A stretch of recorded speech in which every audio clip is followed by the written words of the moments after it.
First time I saw her was a Friday in May at a roadside market off Highway 61. She was buying wildflowers with dirt on her jeans, laughing like she didn't need anyone. A Tennessee sunset painted gold in her hair while she loaded up an old Ford bed. And for reasons I still can't explain, I couldn't get her out of my head. She rented a little white house by the river with a porch swing and a blue front door. Every Sunday she'd leave fresh wildflowers on the graves of folks she'd never known before. She said everybody deserves to be remembered, even if nobody calls their name. That's when I knew my life was changing, and I'd never be the same. She left wildflowers everywhere she went, in broken hearts and fences bent, in small town souls that needed light. She turned ordinary into bright, and somehow she found this worn-out man, taught these rough old hands to hold again. Yeah, love grew where nobody thought it could. She left wildflowers where she stood.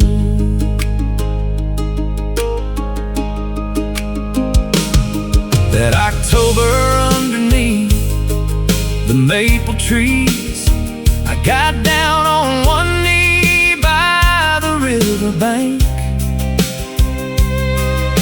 The leaves were falling around us slow, and I could barely get the words out straight. She laughed and cried at the same time, said, "Boy, what took you so long?" and slipped her hand into mine like that's where it'd been all along. She left wildflowers everywhere she went, in broken hearts and fences bent, in small town souls that needed light. She turned ordinary into bright, and somehow she found this worn-out man, taught these rough old hands to hold again. Yeah, love grew where nobody thought it could. She left wildflowers where she stood. Now there's a little girl with her mama's smile, running barefoot through the yard, picking flowers by the riverside, leaving them in mason jars. And every time I see that scene, I thank the Lord above for the woman who showed me kindness could become the deepest kind of love.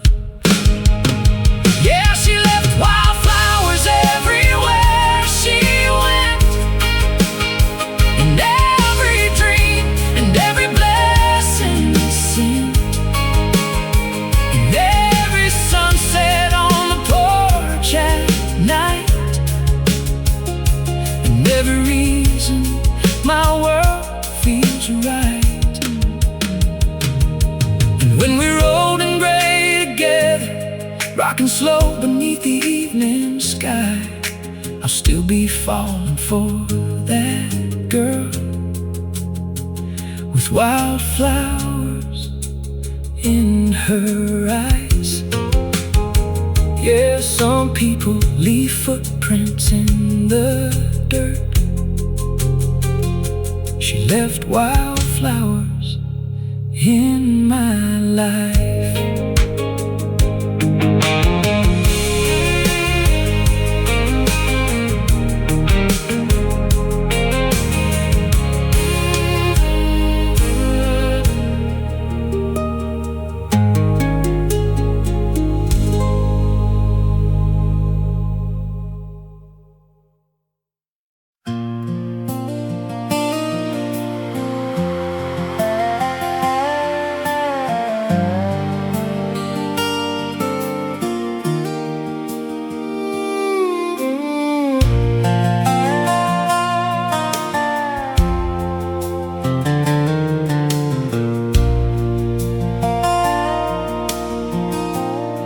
There's a forgotten mine in town, tucked deep in Colorado hills, where the railway quit running and the clocks all learned to stand still.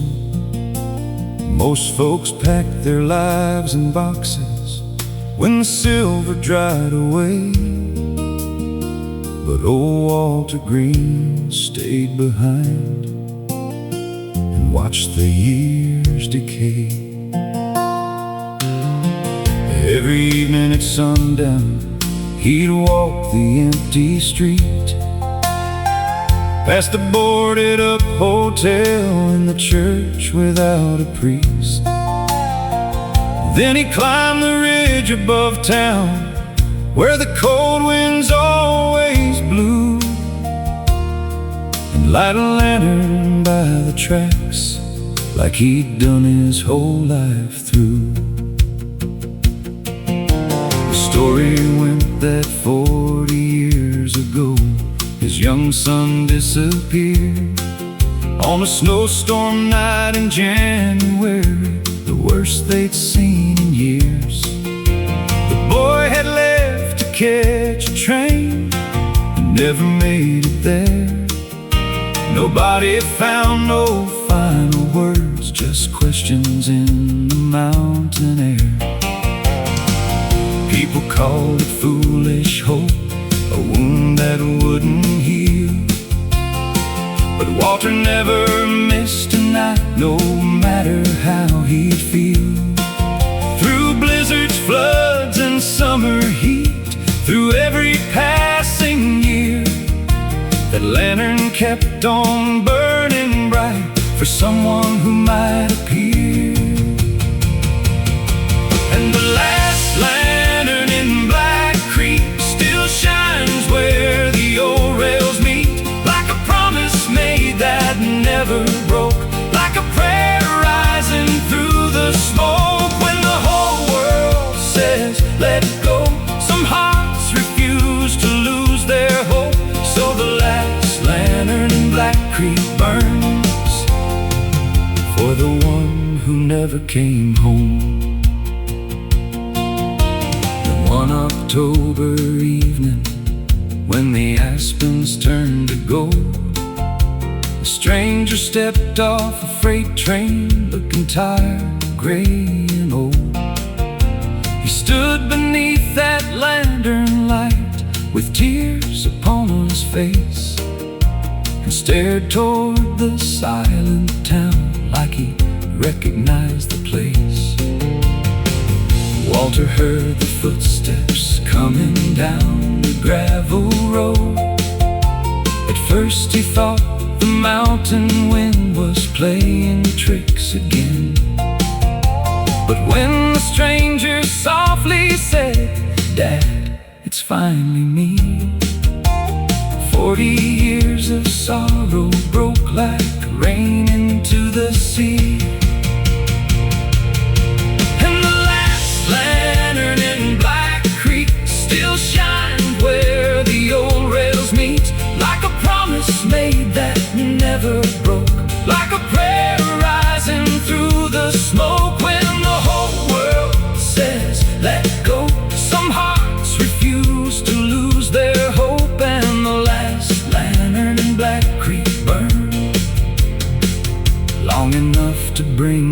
home.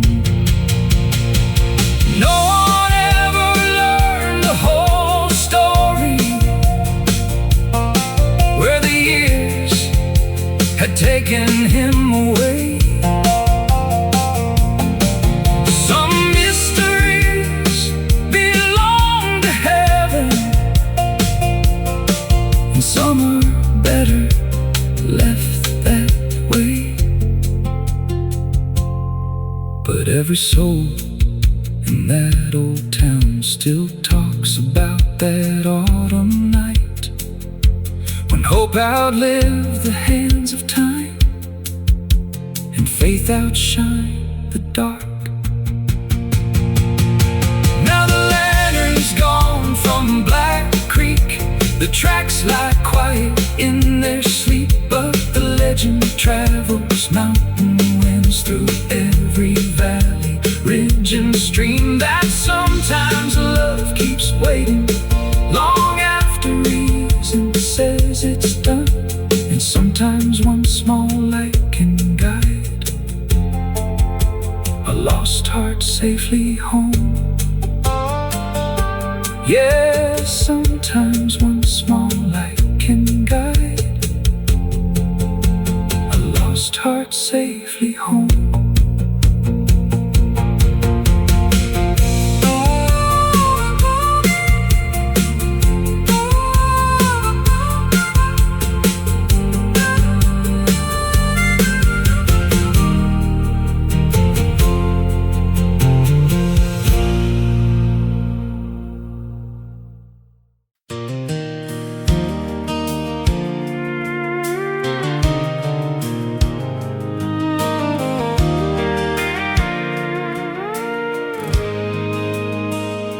Saw her standing by the gas station out on Highway 84.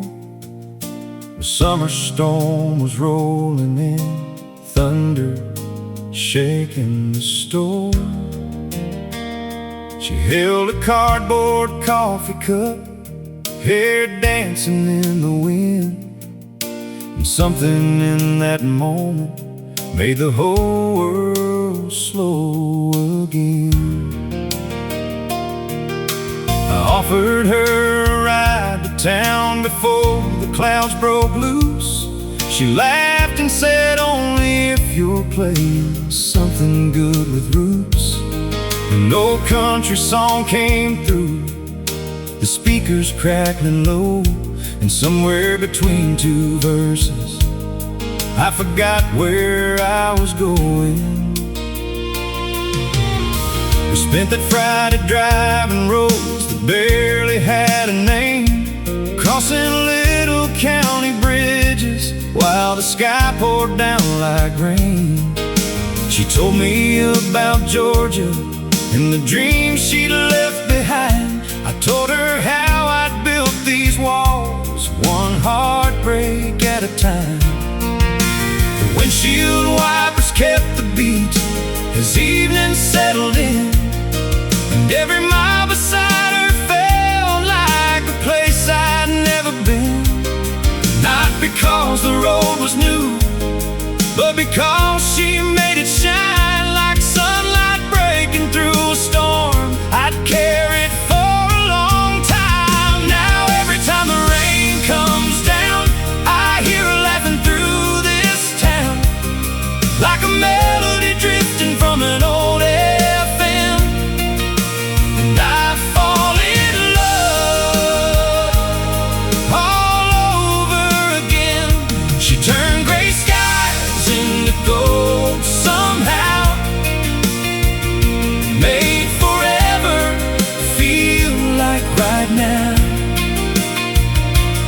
Every drop that hits this roof tonight still whispers her name in the rain outside.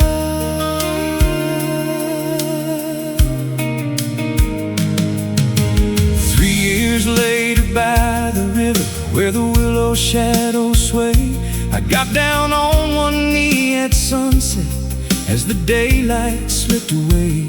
She cried before I asked the question, said yes before I spoke, and the river carried echoes through the Tennessee smoke. Now there's a photograph beside our bed from that summer stormy day. Two young hearts beneath the station sign while the clouds rolled away.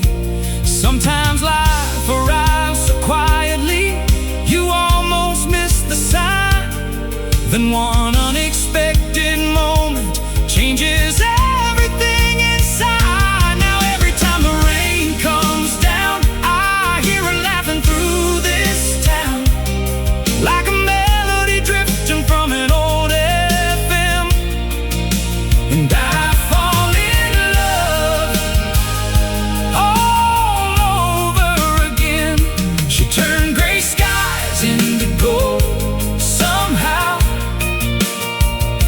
made forever feel like right now. Every drop that hits this roof tonight still whispers her name in the rain outside.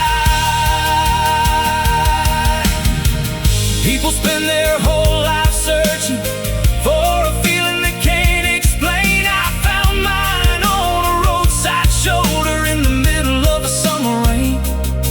And when we're old and the years move on, when silver finds her hair, I'll still thank those storm clouds rolling in for leading me right there. So let the rain keep falling down across these fields outside our town. Every drop's a memory I can't replace of the day heaven put her in my way. She turned a passing storm into a lifetime, turned a lonely road into a finish line. And every night when the thunder rolls again, I still hear her name in the rain. Yes, every night when the thunder rolls again, I still hear her name in the rain.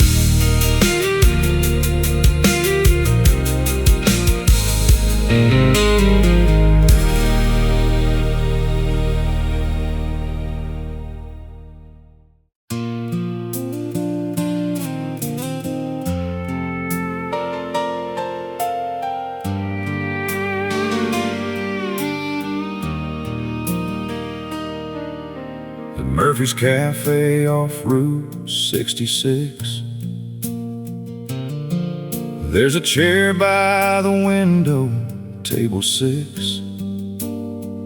Every morning at 7, the coffee gets poured, even though nobody walks through that door. Old Joe runs the place like he always has, wipes down the counter, checks the gas. And right beside the jukebox, glowing blue, sits a plate nobody ever moves. Back in 2005, a young Marine named Ben, he used to stop by every Friday with his friends. He'd order chicken fried steak and peach pie too, leave $1 in the jar before he flew. Then one spring he shipped overseas, promised his mama he'd be home by Christmas Eve. But fate had different plans that year, and the whole town learned the meaning of fear. So the empty chair at table 6 still waits where he used to sit, beside the window facing west, toward the sunset he loved best. And every soul who walks inside knows the reason why some heroes leave this world too soon, but they never really say goodbye.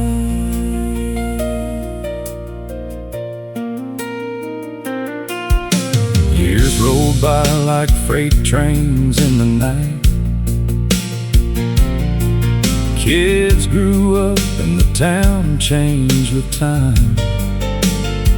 The old gas station closed, the hardware store moved on, but that chair stayed right where it belonged. Then one July afternoon, a little boy asked why his grandpa always tipped his hat when he walked by. The old man smiled and pulled up a seat and told a story every child should keep, about the empty chair at table 6, still waiting where he used to sit, beside the window facing west, toward the sunset he loved best. And every soul who walks inside knows the reason why some heroes leave this world too soon, but they never really say goodbye. No statue stands in that small town square, no headlines carry his name anymore, but sometimes the strongest monuments are the ones behind ordinary doors. A cup of coffee, a faded photo, a place nobody dares replace, because memory lives a little longer when love is given space. And the empty chair at table 6 still waits where he used to sit, while the morning sun spills through the glass, and another year quietly passes. New faces come, old faces go. That's how life unfolds, but every heart that learns his story carries a piece of him forward. Yeah, the empty chair at table 6 ain't empty after all.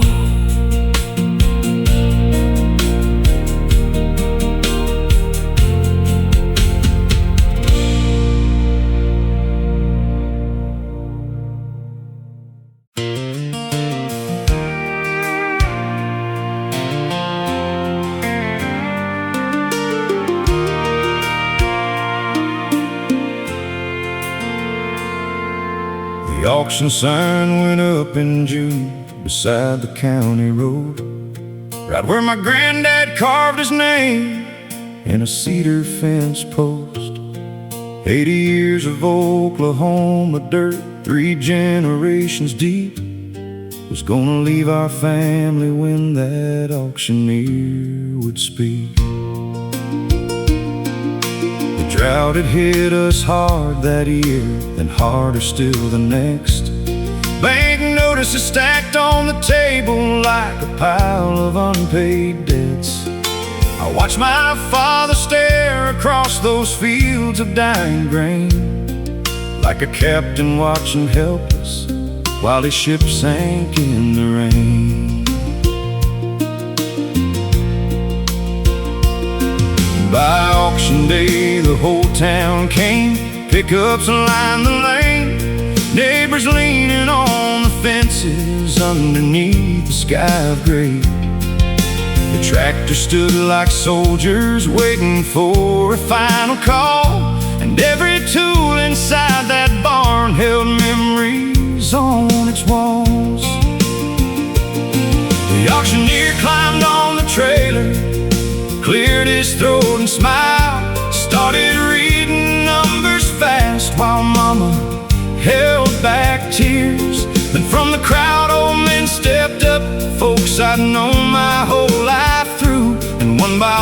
they started doing something nobody expected them to do.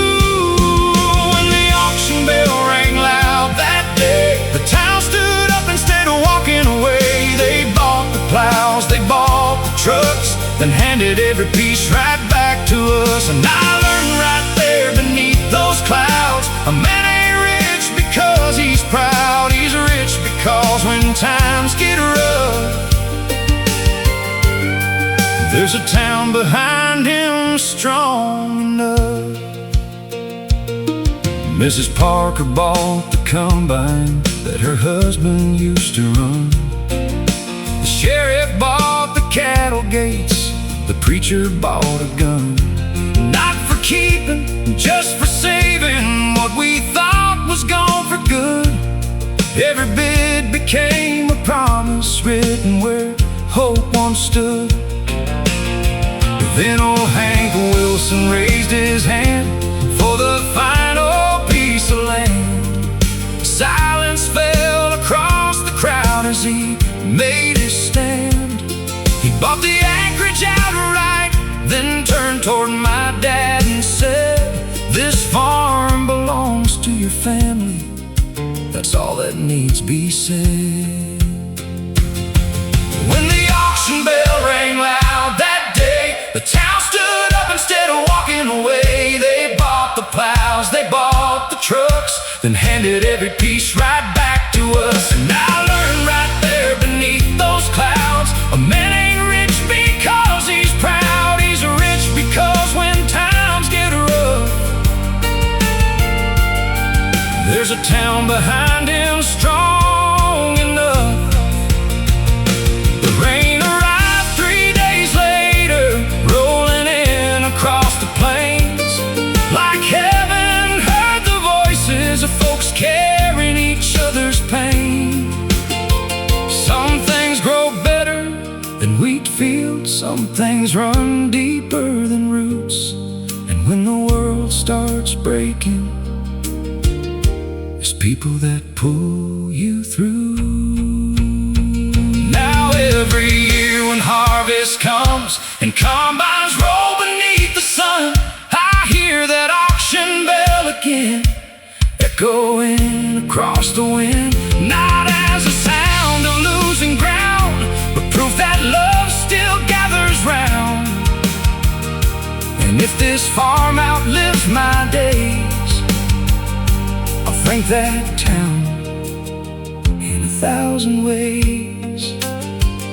Yeah, the auction bell still rings somehow in every golden harvest now.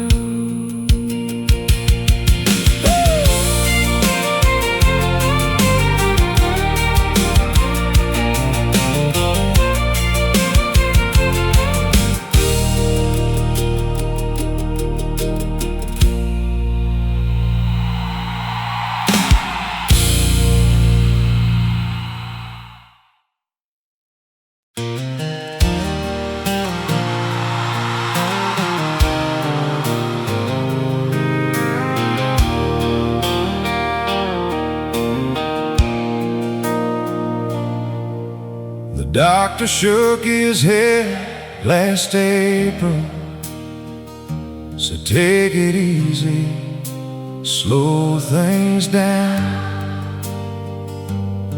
But my granddad just smiled and tipped his cap, looked out across that Oklahoma ground.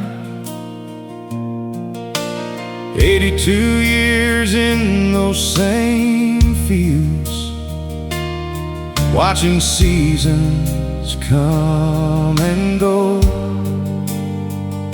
He said a man don't quit on the land he loves till it's time for the Lord to call him home. We planted corn beneath the rainy sky, like we'd done since I was 10.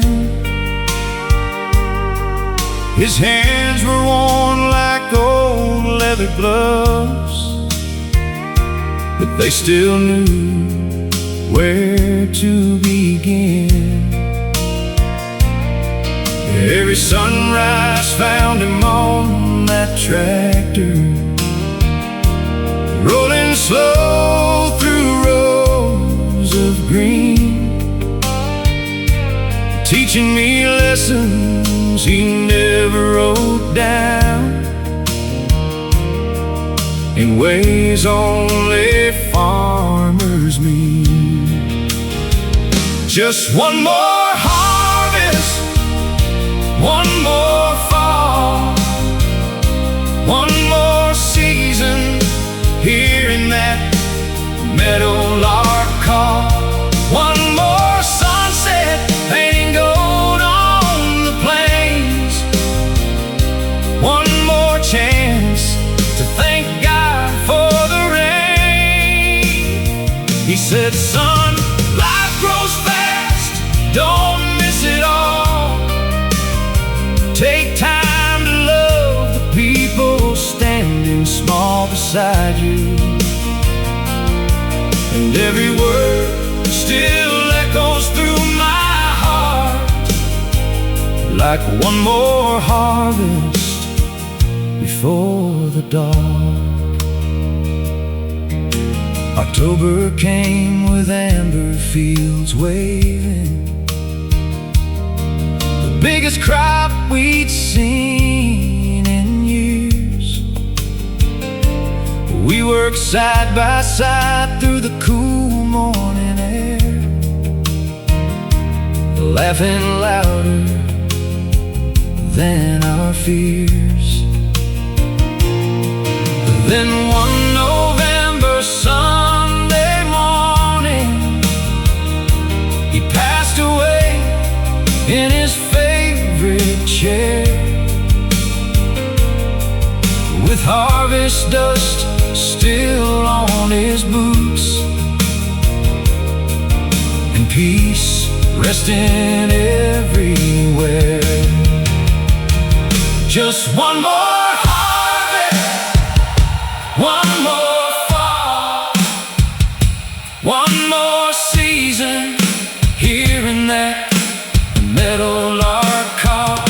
One more sunset, painting gold on the plains. One more chance to thank God for the rain.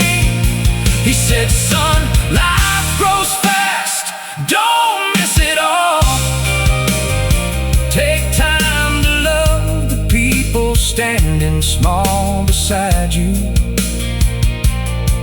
And every word still echoes through my heart, like one more harvest before the dark. Now every spring when the fields awaken and fresh green rises from the earth, I swear I see him right in those horizons, smiling at what his life was worth. Just one more harvest, that's all he asked. Not riches, not glory, just time that lasts. To watch the weeping beneath the sky, and hold the ones he loved nearby. Now I carry on where his story ends. Through every season the good Lord sends, and when the sunset settles on those plains, I thank him for one more harvest again.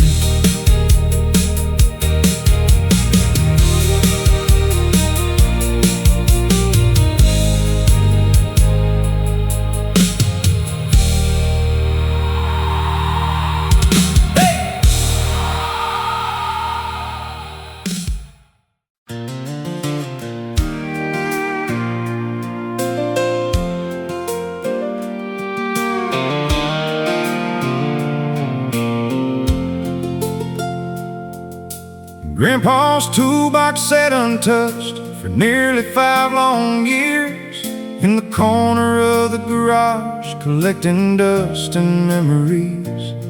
Rusty wrenches, bent up nails, receipts from '72, and 100 little pieces of a life nobody knew. One Saturday in early spring, I finally opened it, just looking for a socket set to fix a fancy bed. But underneath the bottom tray, folded tight and worn, was a hand-drawn map on yellow paper, weathered, stained, and torn.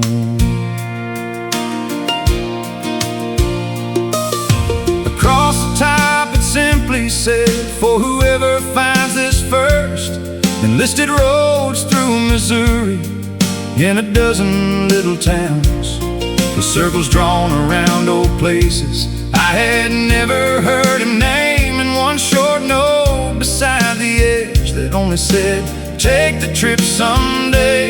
So I loaded up my pickup and headed down the line, following that faded map, one county road at a time.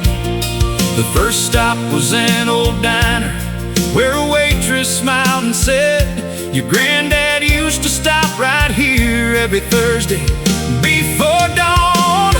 And that map in Grandpa's toolbox wasn't leading me to gold, it was leading me through stories that had never been told. Every turn revealed a chapter, every mile revealed a man, and I realized how little we know about the lives behind our family names. One pen led to a schoolhouse where he fixed the furnace free, another to a farmhouse where he'd helped a widow keep her wheat. There was a church in Kansas where he built a handicap ramp, and a riverbank in Iowa where he rescued a boy from the current's grasp. No newspaper had ever written a single word about those days, no medals hung upon his wall, no headlines praised his name. But town after town I met folks whose lives he'd quietly changed, and each story painted someone bigger than I ever known. Yeah, that map in Grandpa's toolbox wasn't leading me to gold, it was leading me through kindness he never stopped to show. Every stop revealed a lesson, every road revealed the truth. The strongest people often leave their greatest work unseen. The final mark was on a hillside overlooking fields of corn, where Grandpa used to watch the sunset when he felt tired and worn. There I found a small tin box buried underneath the stone. Inside was one last letter, written in his careful hand. It said, "If you're reading this, remember, life ain't measured by what you own. It's measured by the people smiling because you helped them carry on. And if you ever feel forgotten or wonder what your life is worth, leave this world a little better than the day you found it first." Now that map hangs in my hallway where I see it every day, and whenever I get lost, it still shows me the way.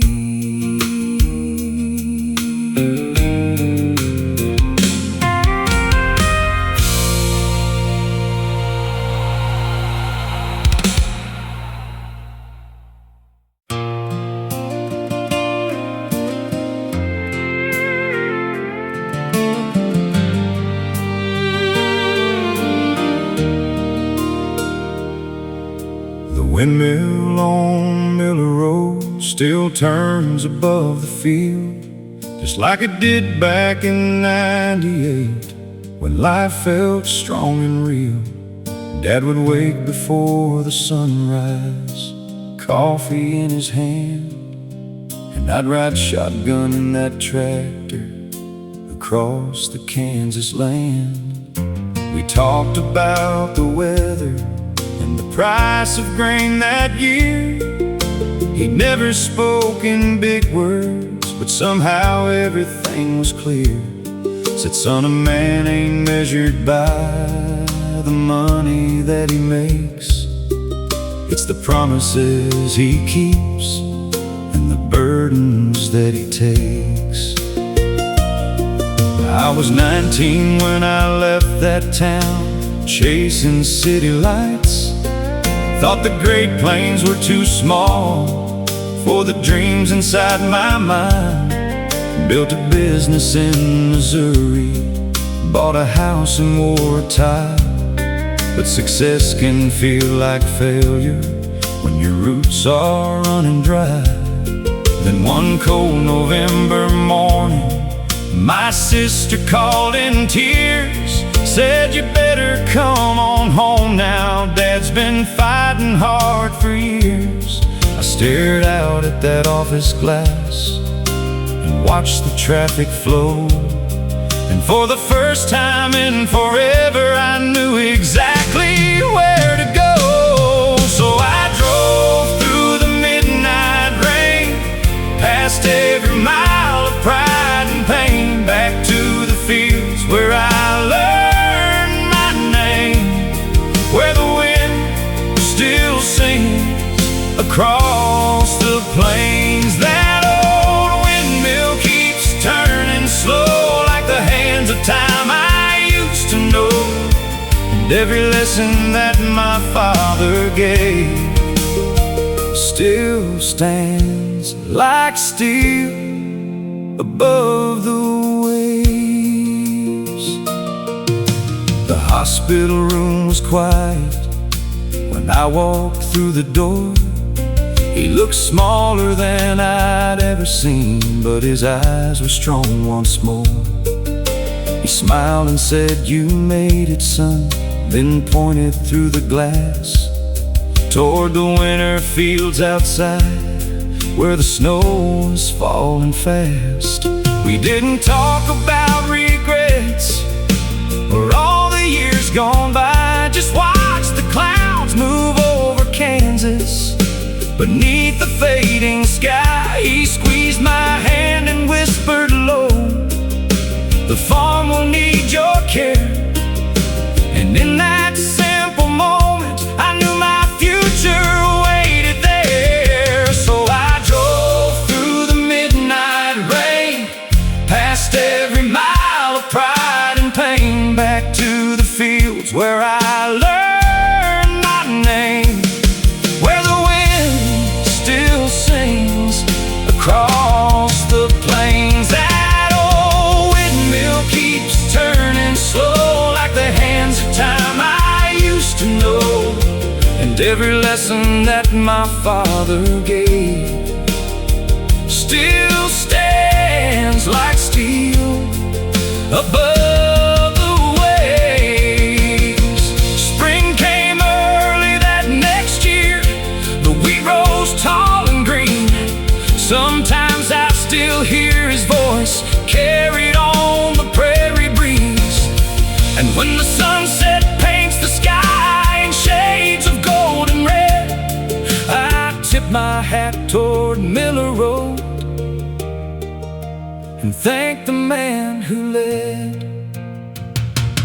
Now I walk those fields at dawn, though the years keep moving on. The windmill turns above the land, like my father's weathered hands. Every season comes and goes, every child eventually knows the richest things we'll ever own are the people who call us home.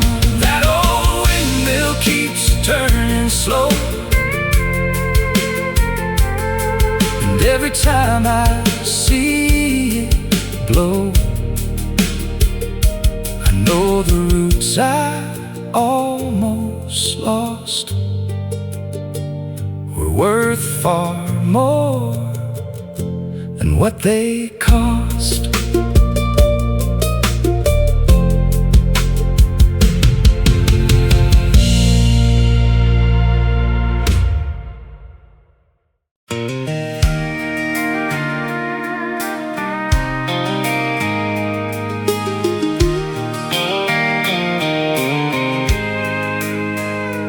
Was a man in Amarillo everybody knew by sight, riding an old green bicycle from morning until night. No fancy truck, no business sign, no ads in any paper, just a paint-stained denim jacket and a pocket full of brushes. He'd stop at farms and trailer parks, little houses off the road, painting names on rusty mailboxes where the prairie grasses grow. $10 if you had it, free if times were running tight, and somehow every mailbox looked brand new in the evening light. Nobody knew much about him except his name was Ray.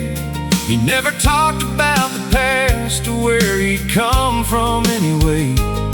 But every Sunday after church, he'd sit beneath the cottonwoods, sketching barns and windmills like nobody else could. Then one spring a tornado tore through Carson County hard, ripped roofs off homes and scattered lives across 100 yards. Families lost photographs, letters, keepsakes from the years, the kind of things that can't be fixed with lumber, nails, and tears. That's when the man who painted mailboxes picked up more than paint and steel. He started painting memories for folks trying to heal. Oh, wedding days and harvest moons, Grandpa standing by the fields, and every brushstroke seemed to say, some things survive if they're remembered still. For months he worked inside the church from sunrise until dark, turning faded snapshots into pieces of the heart. One by one the townsfolk came to see what he could do, and every painting brought back pieces of the lives they once knew. Then a reporter from Dallas came asking for his name, said the whole state's talking about these beautiful works he'd made. Ray just smiled and shook his head, said the story ain't about me, it's about helping people hold on to what they thought they'd never see. Yeah, the man who painted mailboxes picked up more than paint and steel. He started painting memories for folks trying to heal. Oh, wedding days and harvest moons, grandmas dancing in the fields, and every brushstroke seemed to say, some things survive if they're remembered still. When autumn came, he disappeared just as quietly as he'd arrived. Left no address, no forwarding trail, just colors that were left behind. But in the church hall hangs a sign written by a child one day.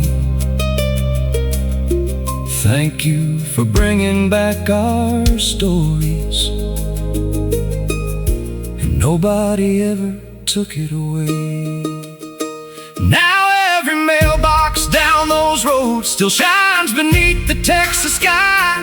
But what folks talk about these days ain't the names he painted on the side. It's how one stranger showed a town that healing takes more than time.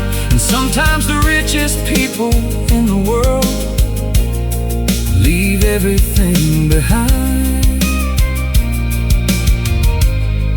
Yeah, sometimes the richest people in the world leave everything behind.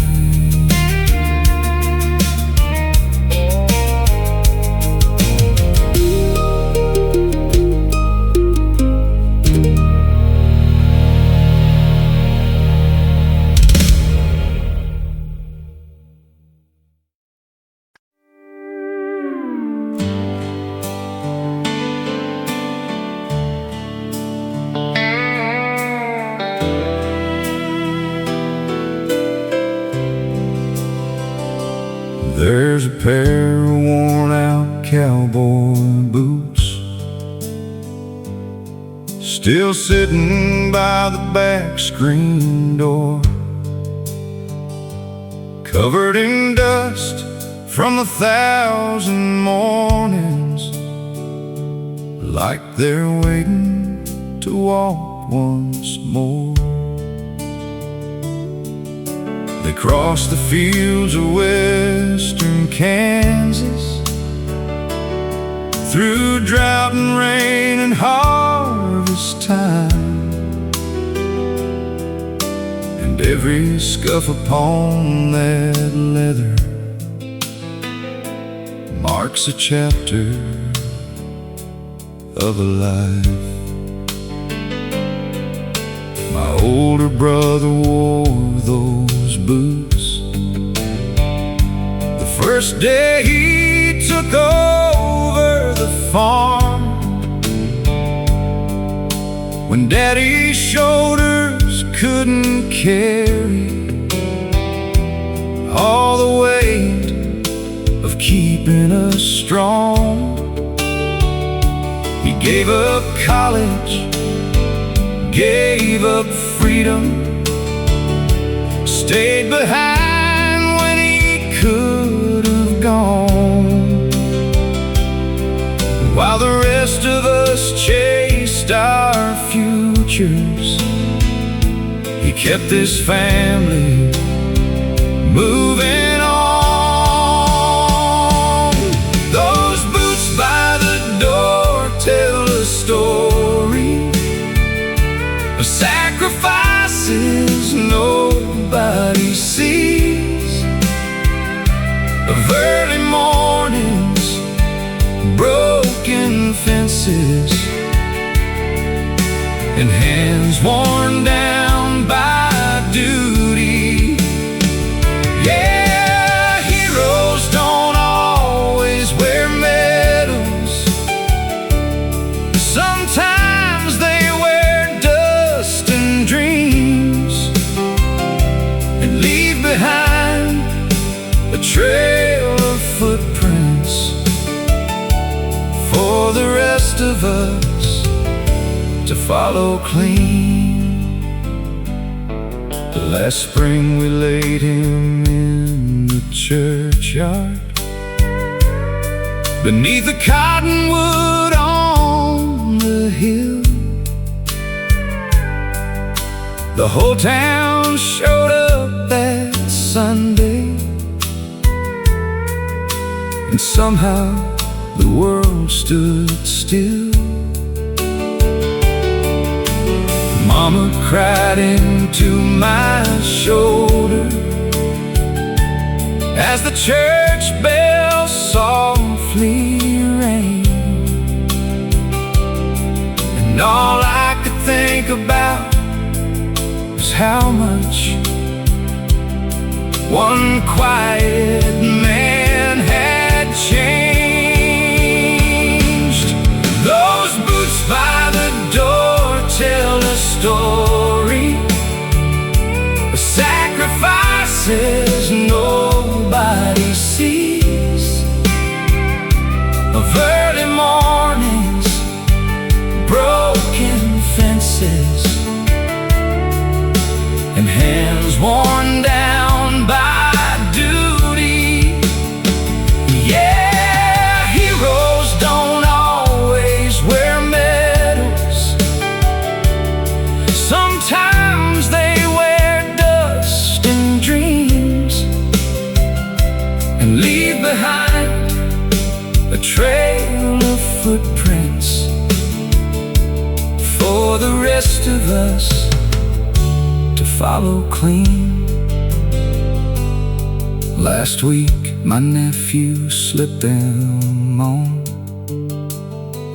though they're still 3 sizes too large. He smiled and said, "One day I'll wear these." And I felt something in my heart. Yeah, those boots by the door keep speaking,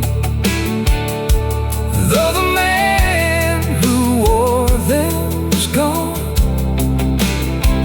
Through every lesson, every memory, his spirit keeps living on. And when that boy grows into them like his father did before, a new chapter will begin again with those boots by the door. Yeah, some legacies aren't written in stone. They're waiting by the door at home.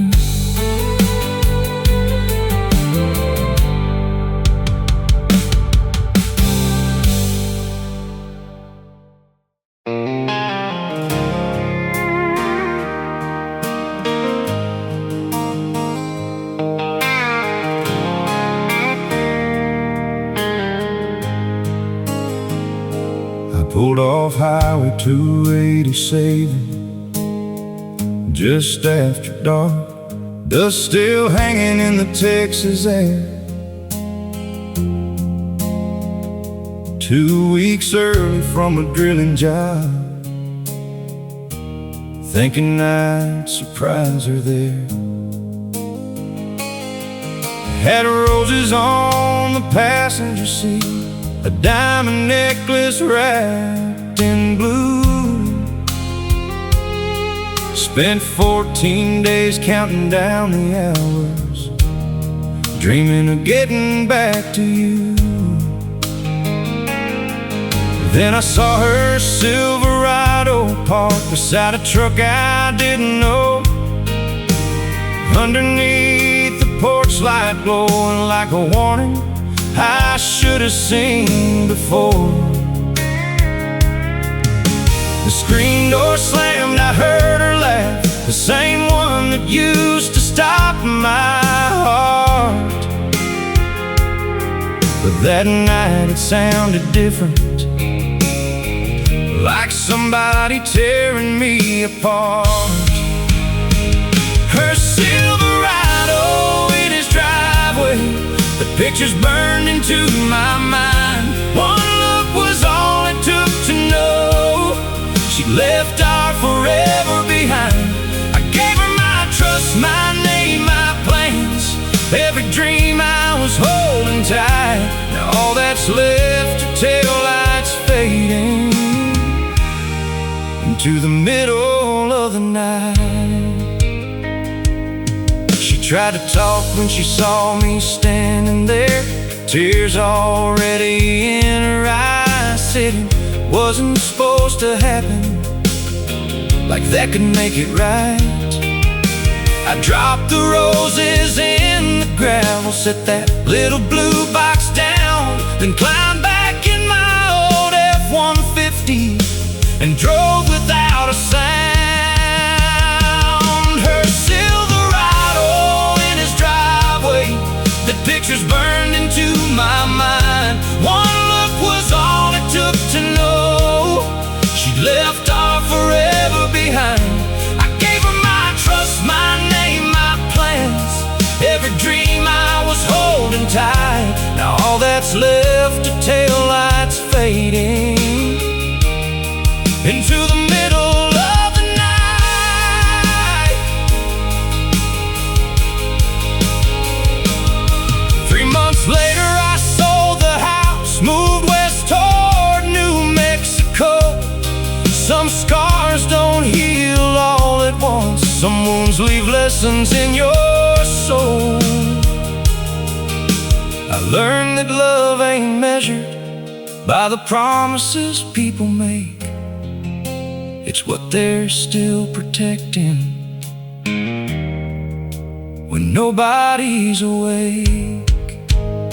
Yeah, her Silverado in his driveway still crosses my mind sometimes, but it don't break me like it used to. It just reminds me of that night. 'Cause losing her taught me something about the man I wanna be. You can't build a future with someone who's already halfway gone to leave. So I let the memory roll away like dust across the Texas sky, and left her Silverado in his driveway, back where it belongs tonight.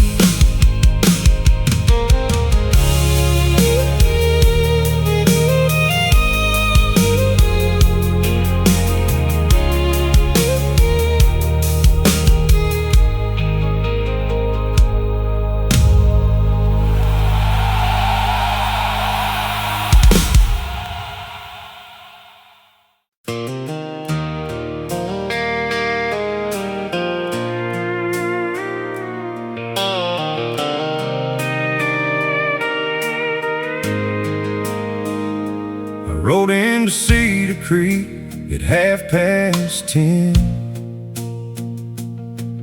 with a rusted duffel bag and a past full of sin. The church bell rang through the Alabama air like it still remembered a boy who grew up there.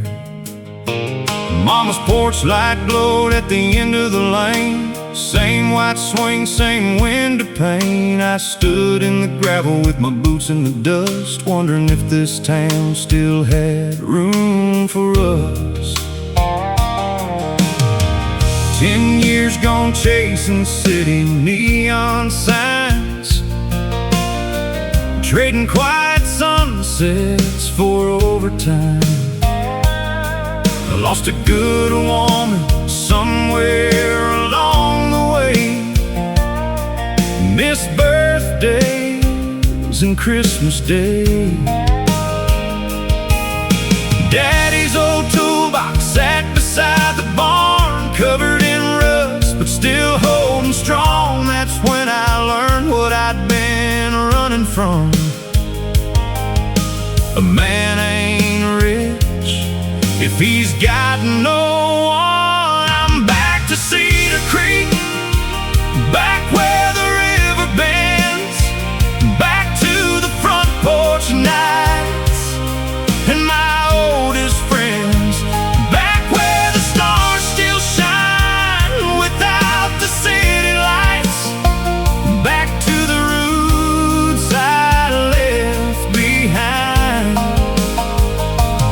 I thought freedom lived somewhere far away, down endless highways I could never stay, but every road I took led me to see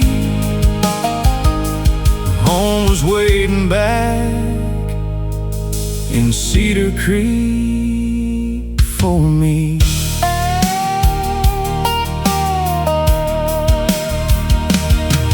Now the wheat fields dance in the evening wind, and the boy I was is alive again. Mama laughs while the coffee brews, talking about all the things I used to do. The scars are there, but they don't define. Every wrong turn shaped this life of mine, and when the sun drops low beyond the trees, I finally feel a little peace. I'm back to Cedar Creek, back where the river bends, back to the front porch nights and my oldest friends, back where the stars still shine without the city lights, back to the roots I left behind. I thought freedom lived somewhere far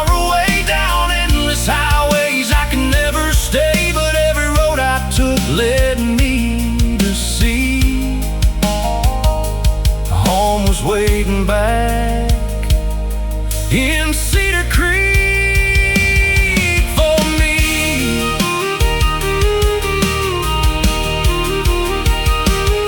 The miles don't disappear, they become part of your soul. Every broken mile marker helped me find the road.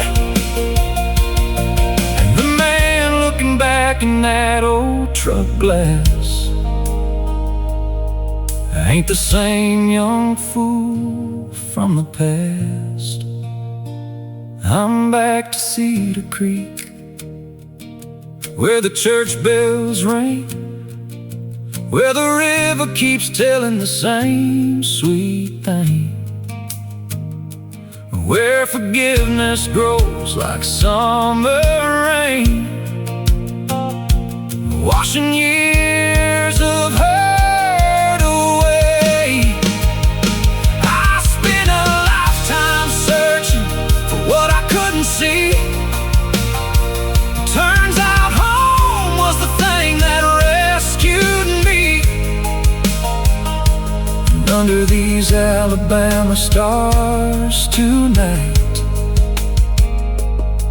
I'm finally where my heart belongs.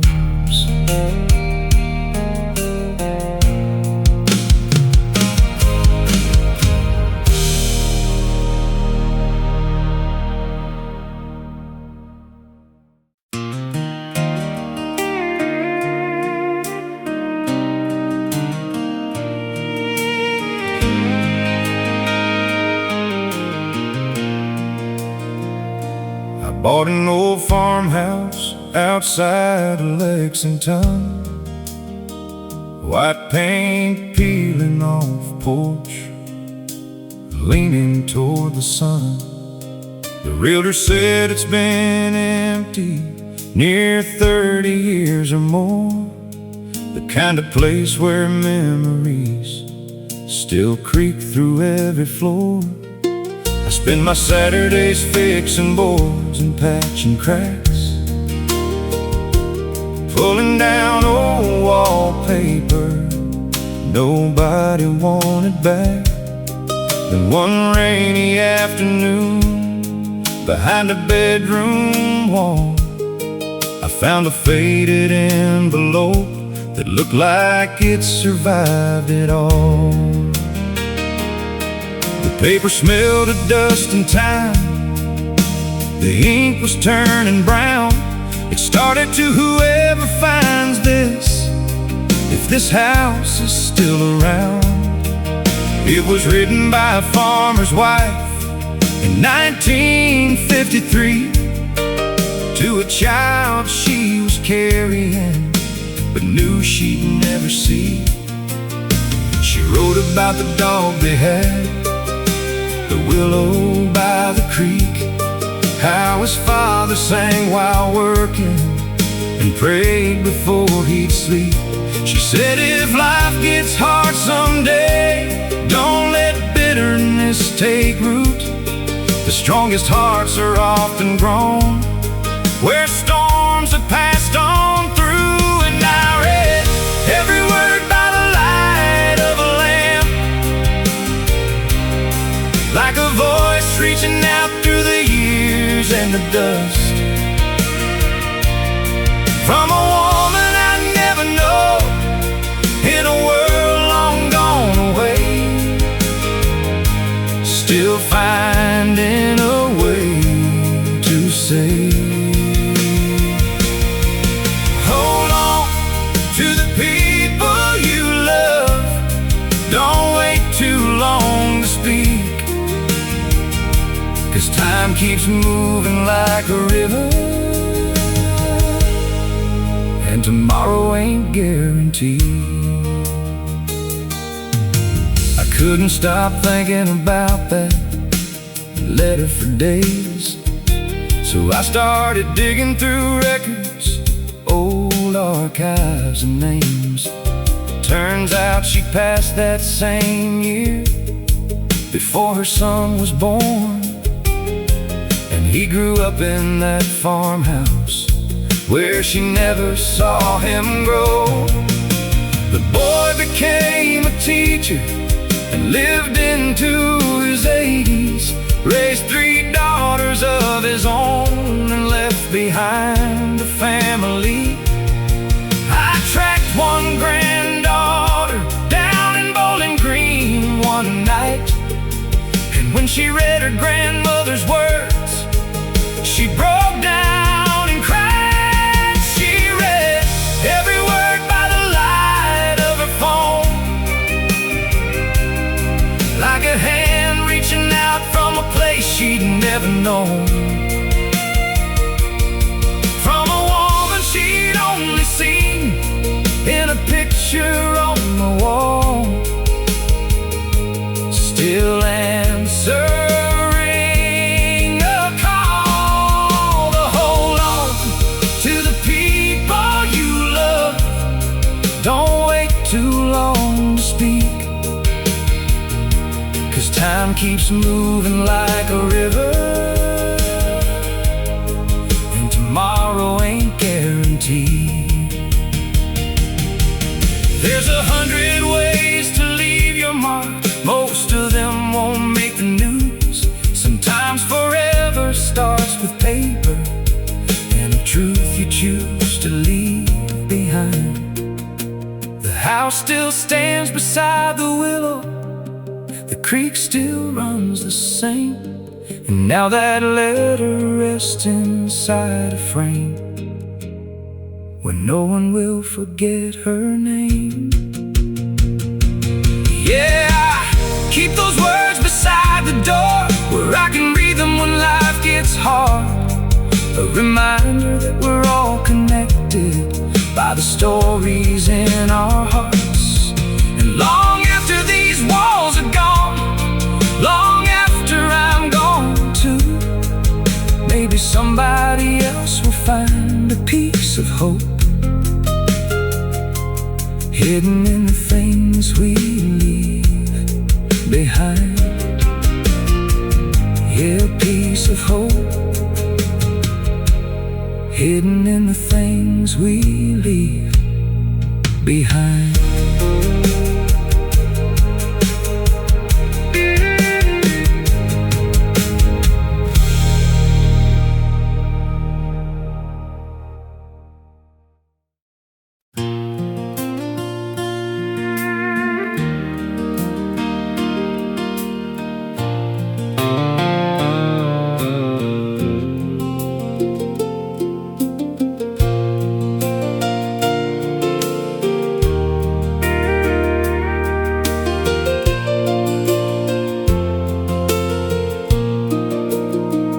There's an old brass key above the kitchen door, hanging from a crooked nail since '74. Most folks never notice when they walk inside, but Grandpa said that key saved our lives.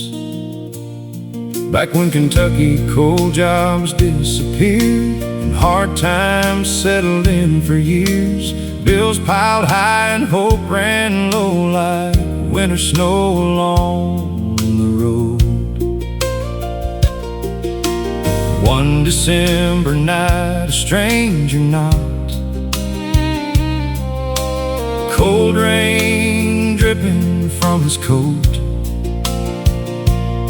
Said his truck broke down beyond the ridge and nowhere else was open. Grandma fed him beans and cornbread. Grandpa gave him a place to stay. Before he left the next morning, he quietly handed them that key. That key above the door reminds us you never know what kindness starts. One small act can change a lifetime.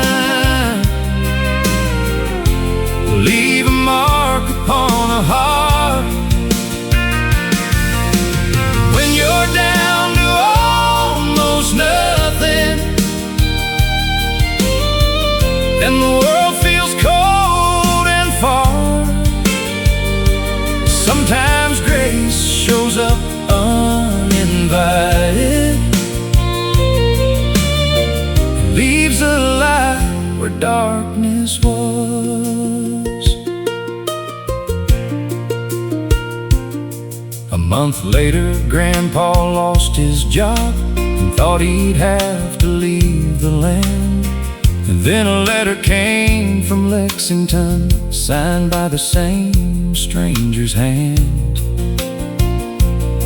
He owned a growing hardware company, needed someone he could trust. Said a man who helps a stranger in the rain is the kind of man I want. That key above the door reminds us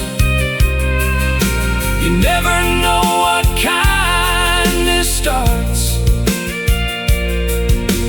One small act can change a lifetime and leave a mark upon a heart. But when you're down to almost nothing and the world feels cold and far, sometimes grace shows up uninvited and leaves a light where darkness was. Now every Christmas Eve we gather, kids and grandkids packed inside, and Grandpa's story gets retold as snow drifts past the window light. That old brass key still catches candle glow, like a blessing frozen in time. Yeah, that key above the door reminds us the richest things can't be bought. A warm meal, an open doorway, and helping hands when hope is lost.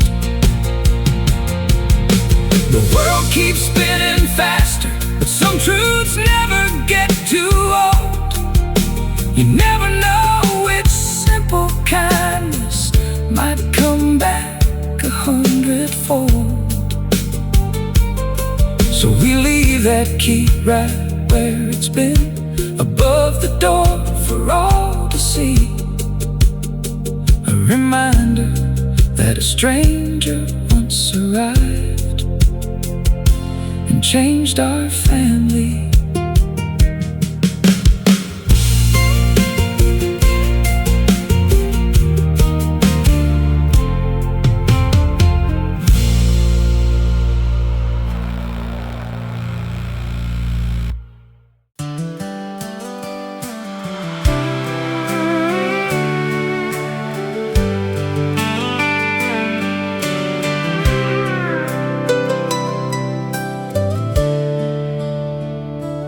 I was cleaning out the boathouse down by Beaver Lake, just outside of Rogers, Arkansas,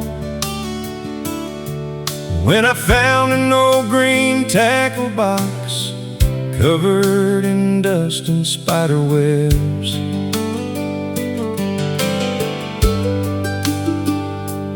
It belonged to my grandpa Eddie, best fisherman this town had known. Been gone near 15 summers now, but somehow that place still felt like home. Inside were lures and faded bobbers, a pocket knife worn smooth with age, and underneath a bundle of line I found an envelope tucked away. There was a photograph of Grandma June standing by the water in '58, and a little gold ring wrapped in paper, with words scribbled on the page. It said, if you find this ring someday, don't wait too long to say what your heart's afraid to say. Life moves faster than a river runs, and tomorrow ain't promised to anyone. I almost lost your grandma once, too stubborn to tell her how I felt. Son, love's the only thing worth risking for. That note hit me like a bell. That night I drove across the county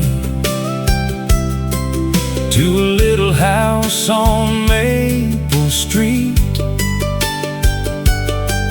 where a girl I'd loved since high school days had nearly become a memory. We sat beneath her front porch light while crickets sang through the dark. And for the first time in my whole life, I spoke straight from the heart. It said, if you find this ring someday, don't wait too long to say what your heart's afraid to say. Life moves faster than a river runs, and tomorrow ain't promised to anyone. I almost lost your grandma once, too stubborn to tell her how I felt. Son, love's the only thing worth risking for. That note hit me like a bell. 3 months later, down by the shoreline, where the water caught the evening glow, I slipped that old gold ring onto her hand and watched happy tears start to flow. Some treasures never come from the water, they're the ones hidden deep in your soul. Yeah, I found that ring someday, and I finally found the words I was afraid to say. Life still moves like a river runs, but now I ain't facing it alone. Grandpa's gone, but his lesson remains, carried through generations like a song. And every time I look at her smile, I thank him for holding on to that ring so long. Yeah, love was waiting in a tackle box all along.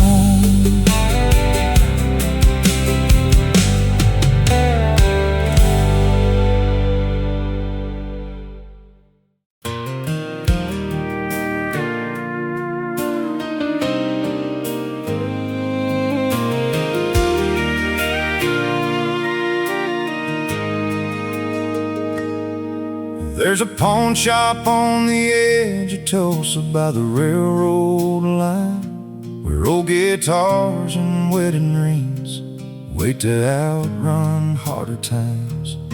One rainy Tuesday afternoon, killing time on my lunch break, I walked inside that dusty room just to get out of the rain.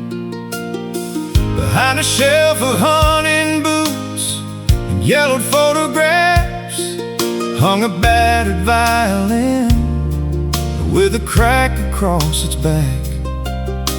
A handwritten tag beneath it read, "Not for sale today."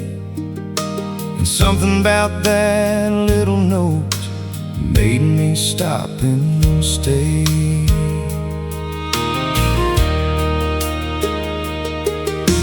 The owner was an old man named Charlie Reed, who'd worked that counter 40 years, maybe more than he believed. I asked him why that violin never seemed to leave the wall. He smiled and poured us both some coffee, and he told me it all.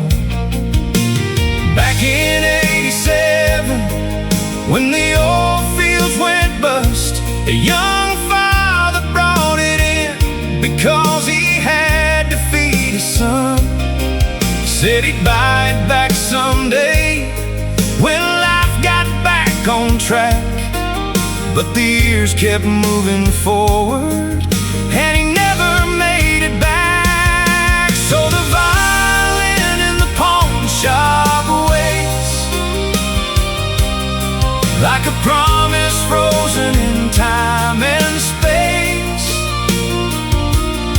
for a hand that remembers every note it knew, for a dream that never quite made it through. Some things are worth more than money can say, more than a price tag fading away. And every scar in that old wood sings of the lives we carry and little things.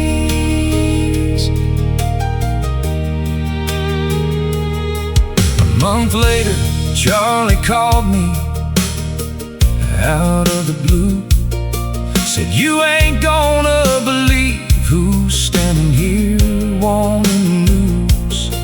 An old man with silver hair and hands worn thin with age had walked into the shop asking about that very case. He said, "My daddy used to play that fiddle every night till hard times took it from him. When I was just a child, he passed before he got it back, but he spoke about it still, and I promised if I found it, I'd bring it home for him." Now the violin from the pawn shop sings in a house where grandchildren gather and dream. Its melody carries across the room like a voice returning after years of silence too. Some things are worth more than money can say, more than a lifetime drifting away. And every scar in that old wood sings of the lives we carry and little things. At night the family gathered on the porch under Oklahoma stars, and for the first time in 40 years they heard their grandfather's song, not from a record or a story told, but from strings alive once more. And every note seemed to open up a long-forgotten door. Yeah, the violin from the pawn shop came home after decades wandering alone, and the music filled the spaces time had left behind. Now when the evening settles down and the cricket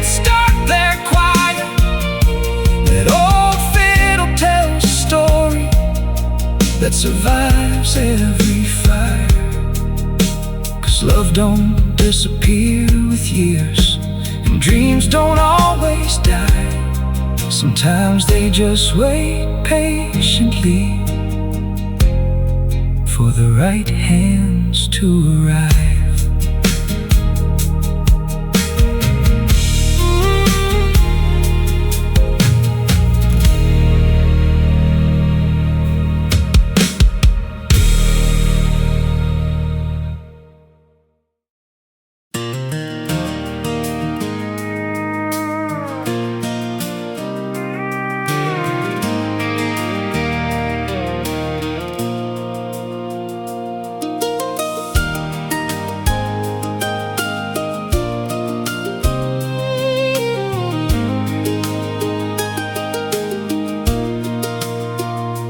Main Street, Tennessee, late July heat. I was fixing up a Chevy across from Maple Street when I looked up from the engine and caught a glimpse inside a little bridal shop with lace hanging in the light. There she stood by the window with a tape measure in hand, pinning up a wedding gown, humming with the radio band. A strand of hair kept falling, she kept brushing it away, and somehow that simple moment stole my breath that day. For weeks I'd find excuses just to walk that side of town. Need a coffee, need some nails, anything to come around. She'd wave through the glass and smile every time we met, the kind that makes a man believe in things he ain't believed in yet. Then one Friday after closing, as the sun was sinking low, I finally crossed the street instead of letting another chance go. We talked until the courthouse clock struck 10:30, and before I drove away, I knew I'd see her again. She was a dress in the window, the answer I never knew I needed, like a light shining soft through the evening glow. When my heart had nearly quit believing, she didn't crash into my life like a storm rolling through. She came slow like a summer sunset, painting everything new. And every road I traveled led me somehow to the dress in the window and the girl I fell into. 3 years later on a Sunday, church bells filled the air. The whole town gathered smiling as she walked down the aisle there. And hanging in the front display where I first saw her stand was the very dress she'd stitched herself with her own 2 hands. I watched her coming toward me through the tears in her eyes, and every prayer I'd whispered finally felt alive. Funny how forever started with a glance across the street, and a man too shy to walk over and speak. She was the dress in the window, the answer I never knew I needed, like a light shining soft through the evening glow. When my heart had nearly quit believing, she didn't crash into my life like a storm rolling through.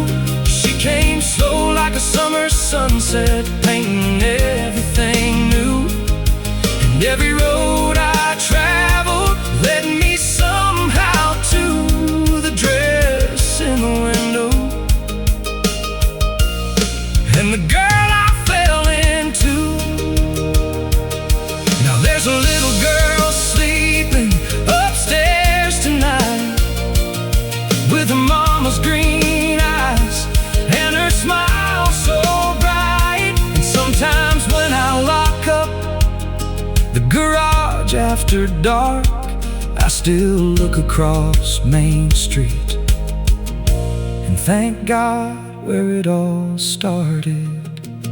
Yeah, she was the dress in the window, a simple moment nobody else would have seen. But some of the greatest love stories begin in places ordinary as can be. Now that old shop still glows every evening downtown, and every time her laughter drifts around,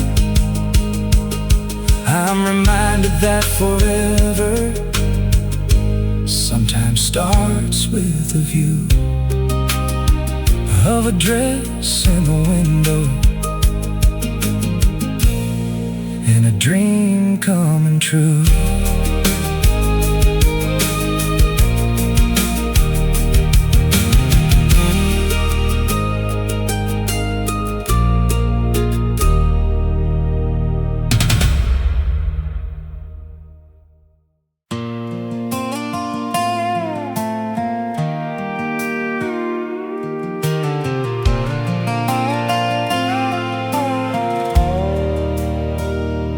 Morning fog was hanging low on the Blue Ridge line. An old red barn stood crooked where we spent our younger time. I rode through town on Highway 221, past the diner by the courthouse where my story had begun. Mama's porch light faded in my rear view years ago, chasing bigger dreams through cities that never felt like home. I traded mountain sunsets for a skyline made of steel, but every mile I wandered left a wound that wouldn't heal. Worked the night shift winters in the cold Tennessee rain, carried more regrets than dollars, riding freight trains through the pain. Then a letter from my brother showed up worn and stained with age, said, "Dad still leaves your fishing pole beside the river every day." I stopped beside an overlook as daylight slipped away, watched the mountains turn to shadows, and I heard my conscience say, some roads are meant for leaving, some are meant to bring you back. And I finally turned the wheel toward the life I used to have. I'm coming back to the Blue Ridge Hills, to the church bells ringing and the whippoorwills, to the front porch stories and the river bend, where the hard times broke me and the healing began. Every wrong turn led me where I needed to go, through the storm, through the heartache, through the winding roads. Now the mountains call my name like they always will. I'm coming back, I'm coming back to the Blue Ridge Hills.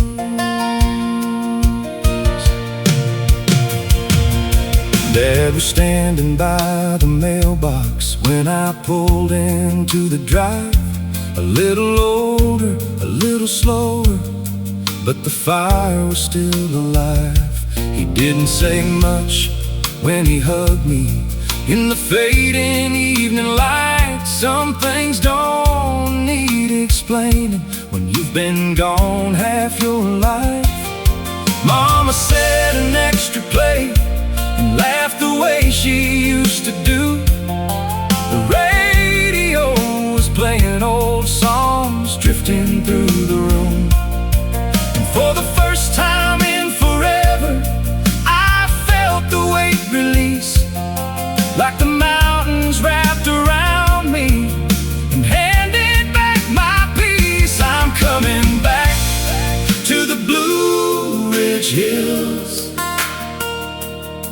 to the church bells ringing and the whippoorwills, to the front porch stories and the river bend, where the hard times broke me and the healing began. Every wrong turn led me where I needed to go, through the storm, through the heartache, through the winding roads. Now the mountains call my name like they always will. I'm coming back, I'm coming back to the Blue Ridge Hills. You can spend your whole life running from the boy you used to be, but the roots beneath your footsteps grow deeper than you see. And when the world gets heavy and the highway loses light, home is more than a place, it's the reason you survive. I'm finally back in the Blue Ridge Hills, where the sunrise paints the valleys and the time stands still, with my family beside me and the river rolling slow. There's a kind of peace you'll never find out on your own. Every long road brought me to this front porch view, to the memories I left and the dreams that came true. Now these mountains hold my heart like they always will. I'm finally home, I'm finally home in the Blue Ridge Hills.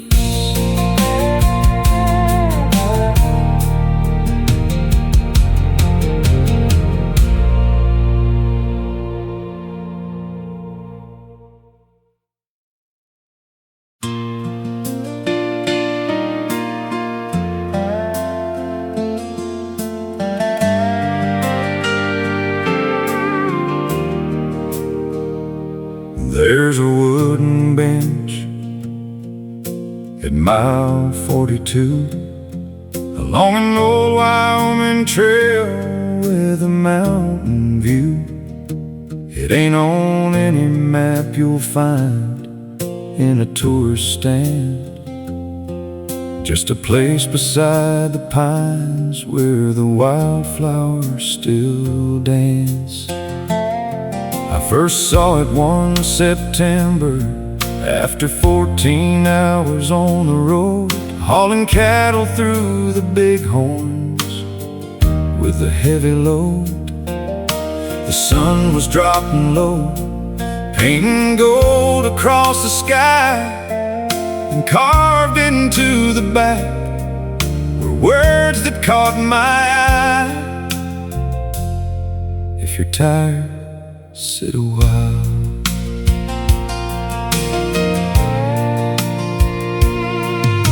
A year went by before I passed that way again. This time after losing my brother, my closest friend. The world felt colder than the snow, building on the peaks, and grief had stolen every answer I was trying to seek. So I pulled over by that bench as evening settled in, found a notebook and a weatherproof box tucked underneath it then, filled with notes from strangers passing through the years, written in faded ink, stained by rain and tears. At the bench at mile 42, people leave pieces of the truth, a prayer, a memory, a goodbye, a reason to keep moving through the night. Some roads are lonely, that's for sure. Some wounds take longer to endure.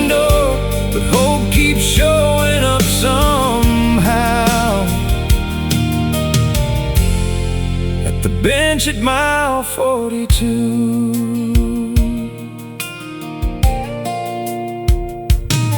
One note came from a trucker who beat cancer in the spring.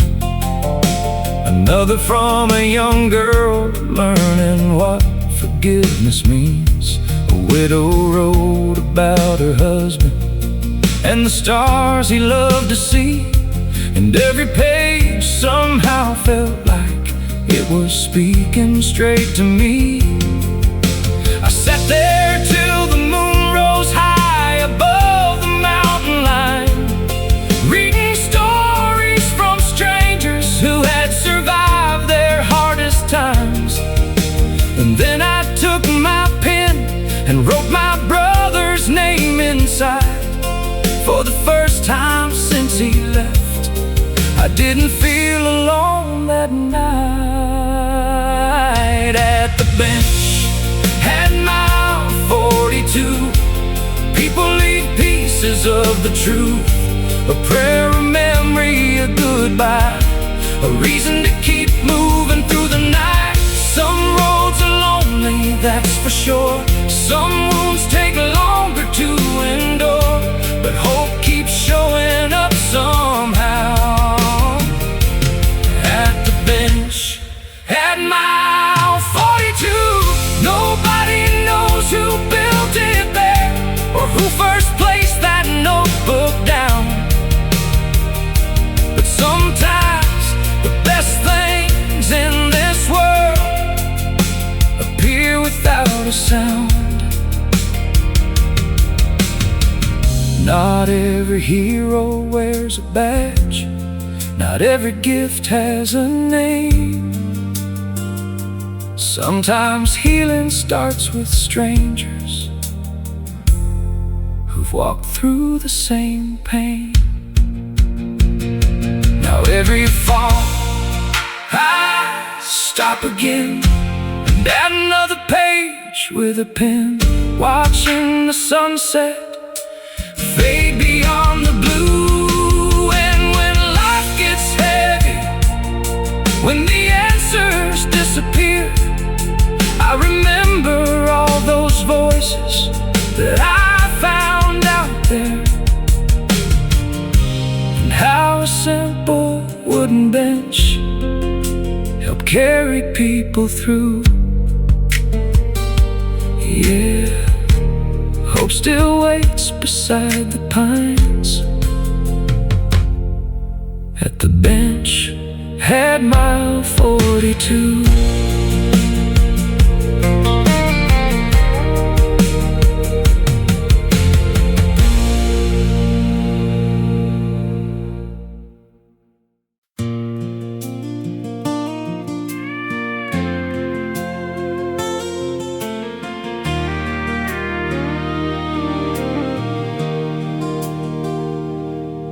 In the corner of Gate 12 at Nashville International sat an old upright piano, worn smooth from years of travelers' hands. Businessmen, young dreamers, soldiers heading overseas would stop and play a song or two before disappearing with the breeze. Most folks walked right past it, chasing flights and deadlines fast, never knowing every scratch upon that wood belonged to someone's past. But every Tuesday just past noon, an old man took that seat and played melodies so beautiful the whole terminal grew still. Nobody knew his story much, except he wore a faded cap and carried a photograph folded in his jacket flap. One afternoon I missed my flight and wound up listening near. When he started playing Amazing Grace, I noticed tears. After the crowd had drifted off, I finally asked his name. He smiled and said, I'm Walter, music's why I came.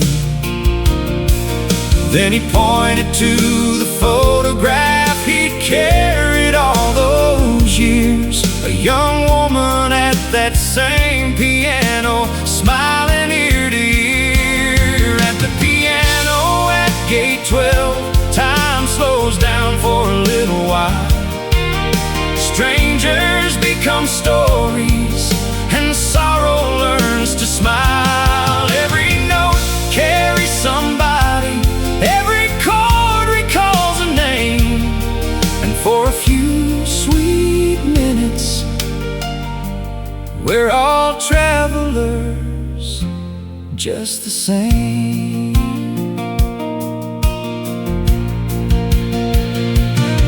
He told me back in '89, his wife sang in local bars before cancer took her voice and left silence where songs are.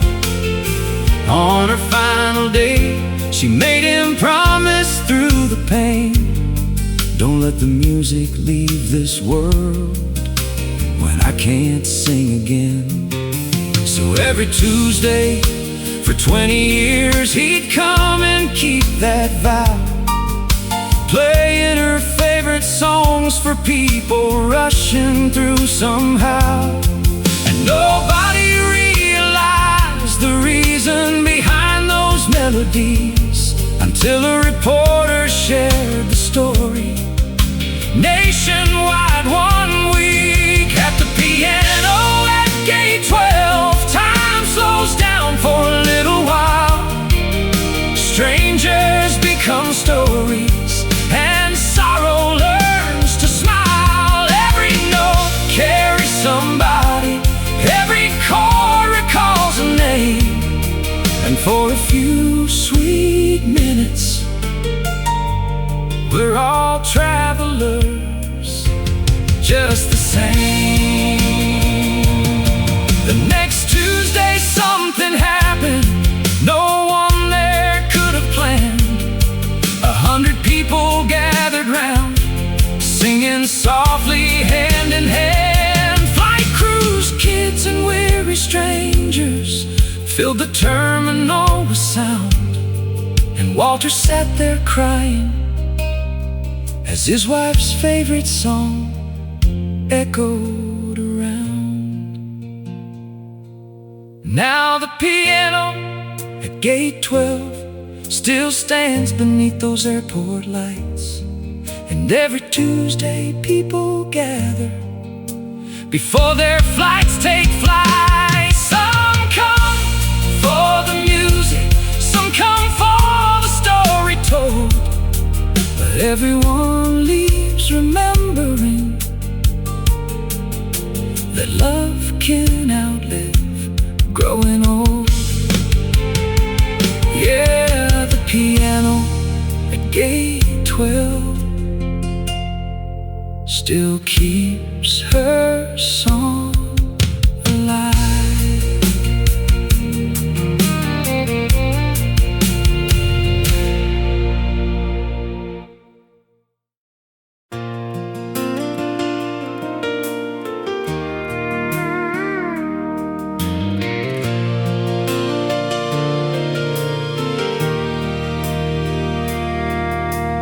First snow hit the fence lines yesterday,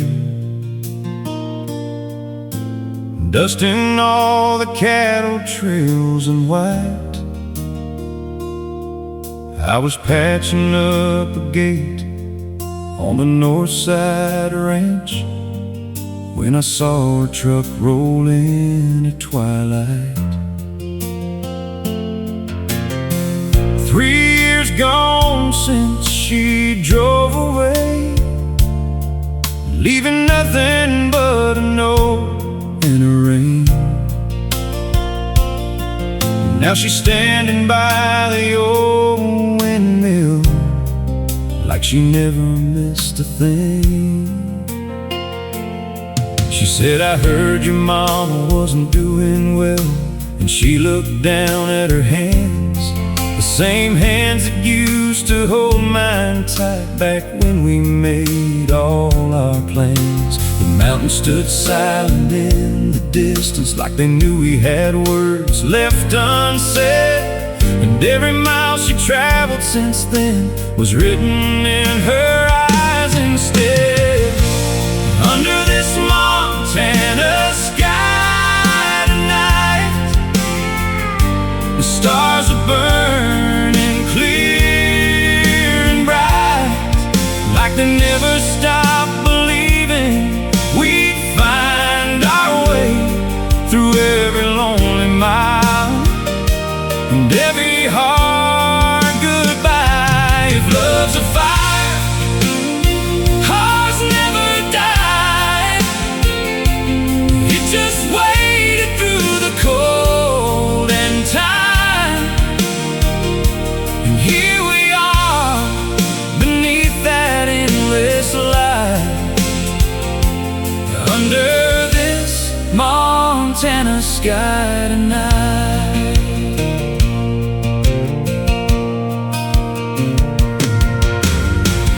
Mama smiled when she walked through the door, like a prayer had finally come true. Coffee steamed on the kitchen table, and the whole room felt brand new. We talked until the moon climbed high, about the years we can't get back. Then she reached across and touched my hand, and somehow closed every crack. Under this Montana sky tonight, the stars are burning clear and bright, like they never stopped believing we'd find our way through every lonely mile and every hard goodbye. If love's a fire, hearts never die. It just waited through the cold and time, and here we are beneath that endless light, under this Montana sky tonight.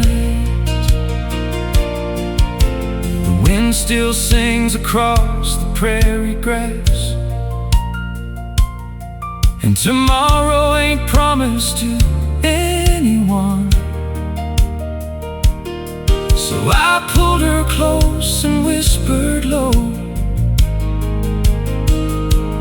I'm done running from what we've become.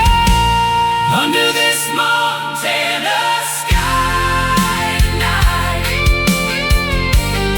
I can finally see my life, not in the dreams I chased too far away, but in the arms that held on through the fight. The mountains watch, the stars still shining, and for the first time the future feels right. Yeah, forever starts right here tonight, under this